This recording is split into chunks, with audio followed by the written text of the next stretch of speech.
Train to Busan, Busan is a 2016 Korean action horror film directed by Yeon Sang-ho. The film centers around a group of people traveling on the eponymous 101 train to Busan as a zombie apocalypse engulfs South Korea. How did I go so long without seeing this film? I speak Korean, I love Korean cinema, loads of friends have recommended it to me, and I've seen every zombie film ever made, it often feels like. And yet, it took me 4 years and a million friends recommending it before I finally watched it this weekend. It is rare a movie of any kind breaks out from a country whose language isn't English into the international zeitgeist. But I think Train to Busan managed that, having a micro budget of around 9 million, but grossing almost $100 million worldwide, and achieving almost universal critical and audience acclaim. And on watching it, it is pretty obvious why. Even having been told you could watch this movie with no sound and still understand it, before watching it, I must admit, I was fairly dubious as to the accuracy of that statement, as it is a rare movie that you don't need at least some form of exposition to understand what is going on. How wrong I was. This movie takes the old axiom show don't tell and dials that all the way up to 11, then cranks it a little bit more and goes for 12.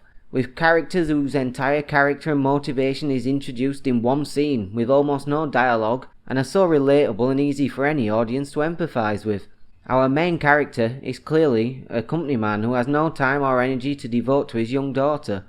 This is established in one scene where he buys her the same present to make up for missing her school recital that he'd already bought her earlier in the year, probably for missing some other important milestone in her life. His daughter is a young girl who just wants to be loved by her father, and we see this the same way we see that her father is a man who has little time for his daughter.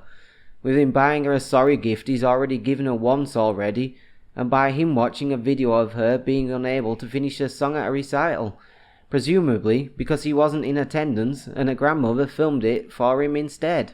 The main character's motivations are clear. The father wants to be a better father but doesn't have the time or energy to do so. He's always busy with work. The daughter just wants to be loved by her dad. What human being couldn't instantly empathise with both these characters? All of the above you can work out from watching the screen. Being able to speak Korean just confirms everything your eyes are telling you.